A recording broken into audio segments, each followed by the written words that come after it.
नमस्कार साथियों, मैं अभिषेक अग्रही। जनपद सोनभद्र की बड़ी खबरों में आज बात नगर पालिका रावटगंज की, जहां पूर्व वर्षों में बरसात के बाद जल भराव की खबरें लगातार प्रकाश में आने के बाद जिलाधिकारी के सख्त आदेशों के बावजूद धरातल पे किसी प्रकार का इस बार परिवर्तन देखने को नहीं मिला। लगातार तमाम बैठकों के बावजूद आज और कल जो बारिश हुई, उस बारिश के बाद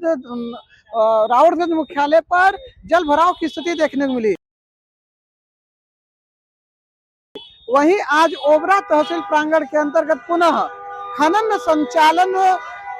खरटिया के नियमों की अनदेखी के कारण आम नागरिकों को हो रहा है परेशानी के क्रम में आज तहसील दिवस के अवसर पर ग्रामीणों ने जमकर प्रदर्शन किए हैं और वहां पर संबंधित कार्यों में सरकार से जांच की मांग की है। हालांकि यह पहली बार नहीं है जब ग्रामीणों ने यह प्रदर्शन किया। पिछले 1 महीनों से लगातार वो प्रदर्शन कर रहे हैं, लेकिन दुख की बात यह है कि संबंधित प्रदर्शन में किसी प्रकार की प्रशासनिक कार्रवाई नहीं हो रही है। सबसे पहले महिलाओं की टोली जिला मुख्यालय डीएम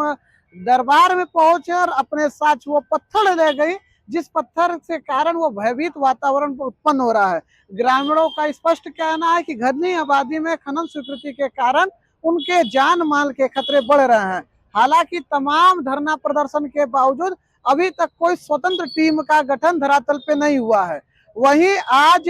जनपद सोनभद्र के जिलाधिकारी ने पनारी परसोई जो जनपद सोनभद्र के ग्रामीण क्षेत्रों में नेटवर्क की समस्या है, उस समस्या को दूर करने के लिए ग्रामीण क्षेत्रों में बीएसएनएल के टावर लगाए जाने के प्रस्ताव को पारित किया है। अब देखना यह है कि धरातल पे ग्रामीण क्षेत्रों में जो 21वीं सदी के भारत में भी नेटवर्क अभाव जीवन जी रहे हैं, उनके बीच में लिए गए निर्णय का कब तक सकारात्मक प्रभाव देखने को मिलेगा। जनपद सोनभद्र में वहीं इस समय खेती किसानी का जो मौसम चल रहा है, खेती किसानी में फसलों को उपज बनाए रखने के लिए यूरिया खाद के क्रम में लगातार डीएम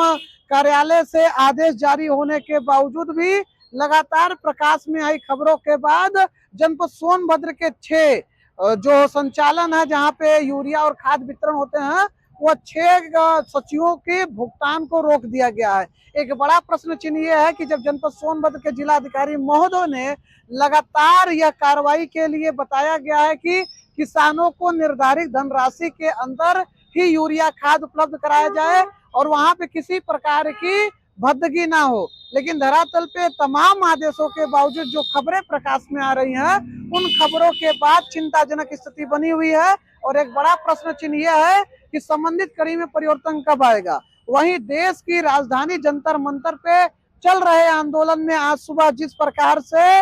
वहां हाई कोर्ट के आदेश की बातों को रेखांकित करते हुए पर्यावरण और शिक्षा सुधारक सोनम वांगचुक जी को धरना स्थल से जिस प्रकार से हिरासत में लिया गया, उसके बाद देश के अलग अलग हिस्सों में राजनीतिक गर्मासी गई है। कोई इसे लोकतंत्र की हत्या बता रहा है तो कोई तानाशाह रवैया बता रहा है, लेकिन धरातल पे संबंधित दिल्ली के डीजीपी ने स्पष्ट यह बयान दिया कि हाई कोर्ट में सोनम वांगचुक के जीवन से जुड़े जो भूख हड़ताल में बैठे हैं, उस कड़ी में आदेश का पालन कराया गया है। लेकिन धरातल पे संबंधित